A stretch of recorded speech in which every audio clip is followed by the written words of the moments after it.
जय मिथिला बाबू, देखिए क्या हम एक महीना पढ़ के भी 90 प्लस ला सकते हैं? देखिए ये आपको वही ला सकता है, 3 तरह का स्टूडेंट होता है। पहला जो कुछ नहीं पढ़ा हुआ है, जो 1 महीना या फिर मान लीजिए 15 दिन से पढ़ रहा है। हाँ, दूसरा क्या होता है, रीड हाफली, मतलब क्या, ऐसा स्टूडेंट जो कि मान अकाउंट जैसे सब जगह हर दिन पढ़ता है, लेकिन क्या होता है टीचर से भी पढ़ाता है, अकाउंट खत्म कर देते रहता है, और बहुत ही हुआ तो पीएसटी खत्म कर देते रहता है। बाकी कोई भी सब्जेक्ट खत्म नहीं होते रहता है, आपको ईपीएस सब नहीं खत्म कर। अब बहुत तो हिंदी इंग्लिश पढ़ता ही नहीं है, उसको कैसे 1 महीना तैयारी करना है वो हम बताएंगे। हिंदी इंग्लिश का कहीं भी कोचिंग नहीं पढ़ते रहता है, ठीक।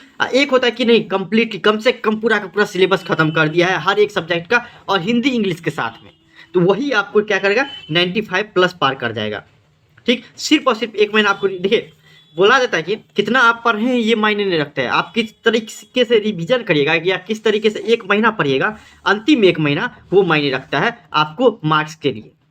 क्योंकि आप 11 महीना क्या पढ़े, 11 महीना पढ़े एजुकेशन के लिए, शिक्षा के लिए, दिमाग के लिए पढ़े थे, ठीक है, समझने के लिए पढ़े थे। लेकिन 1 महीना पढ़ेंगे सिर्फ और सिर्फ किसके लिए, मार्क्स के लिए पढ़ेंगे, ठीक। तो आज हम इसी वीडियो में बात करेंगे सर। देखिए 3 तरह क्या आता है, फिर देखते हैं आपको हर सब्जेक्ट का हम बताएंगे, अकाउंट का किस तरीके से करना है, बीएसटी, इकोनॉमिक्स, ईपीएस और हिंदी इंग्लिश जो तरीके से आएगा उस तरीके से, ठीक। देखिए पहले अकाउंट से शुरू करते हैं, आपको करना क्या है।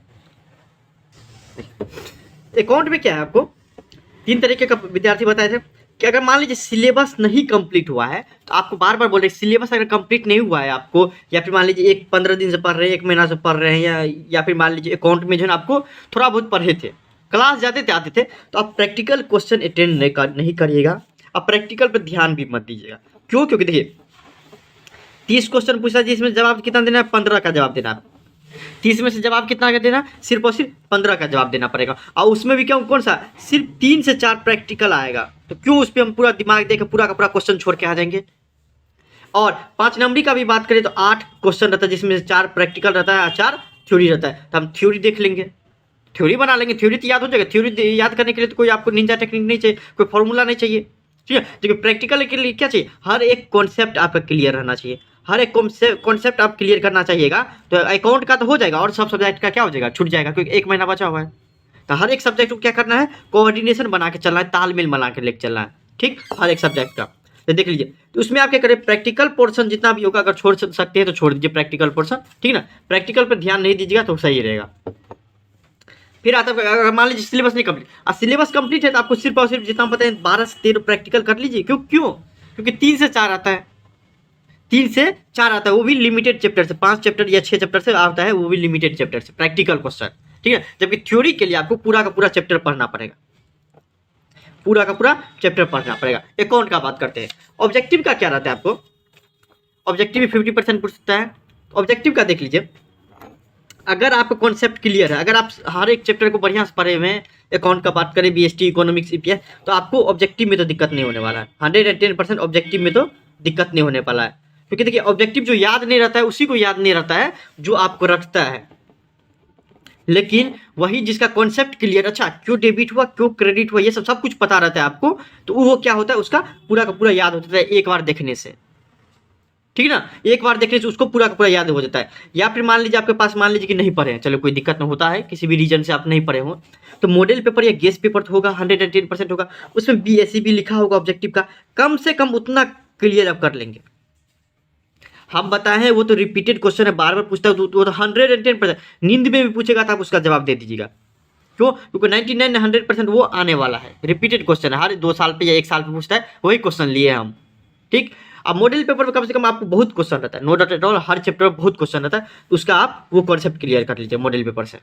बीएससी भी जितना का लिखा रहता है उतना कम से कम कर लीजिएगा, अगर कुछ नहीं पढ़े हैं तो 100% उतना में से ही पूछेगा। क्यों? देखिए अगर थोड़ा मान लीजिए 1-2 क्वेश्चन इधर उधर से पूछ दिया तो क्या दिक्कत है भाई, हमको तो 85 का जवाब देना पड़ेगा, 100 में से ऐसा नहीं है 100 का जवाब देना पड़ेगा, 100 हर एक चीज़ पढ़ेंगे, देना कितना का जवाब, सिर्फ और सिर्फ 50 का देना है, तो 50 तो 100% उसी से आएगा, ठीक है ना।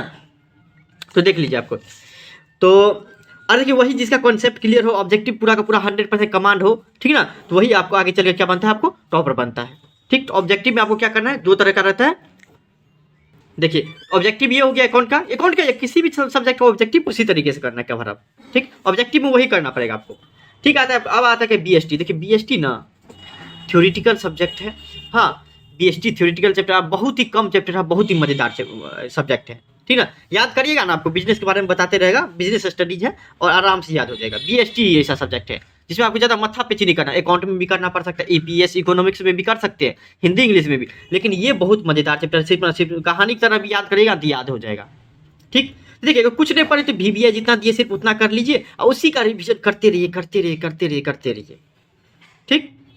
अगर पढ़े भी हैं तो VBA जो दिए हैं सिर्फ उतना याद कर लीजिए, 90+ ना बोले तो वही लाता है ना जो अच्छे से रिवीजन करता है, जिसको पता रहता अच्छा ये जो दिया है कोई भी टीचर, अच्छा ये टिक लगा दिया ना सही में, वो उतना एक्सपीरियंस है इसलिए लगाया है टिक, ठीक। उतना कवर अप कर लीजिए और रिवीजन उसी का करिए, नहीं याद होता है तो लिख के याद करिए, ठीक ना, और उसी का रिवीजन करना है, बस हो गया।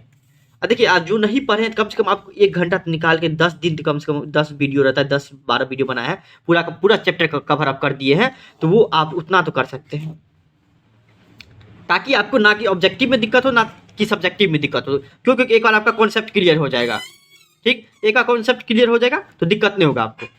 तो आप क्या करिए, कम से कम आप वो 10 वीडियो देख लीजिए BST का, ताकि कम से कम एक घंटा बहुत हो गया, कभी कभी 30 मिनट का है 35 मिनट का है, तो वो आप कवर अप कर लीजिएगा, ठीक। और जितना दी है उतना का सिर्फ और सिर्फ BST में तैयारी करिए, BST में आपको कोई दिक्कत नहीं मिले, इसलिए इस पर हम ज़्यादा टाइम नहीं दे रहे। देखिए EPS इको का क्या बात है, सबसे आसान है क्या EPS इको, EPS की बात करें या इकोनॉमिक्स की बात करें, उसमें क्या रहता है आपको कि 30 प्रश्न रहता है ना 2 नंबरी में, जिसमें से 15 तो सिर्फ और सिर्फ परिभाषा पूछ देता है, 12-13 तो मतलब फिक्स रहता है परिभाषा, ठीक।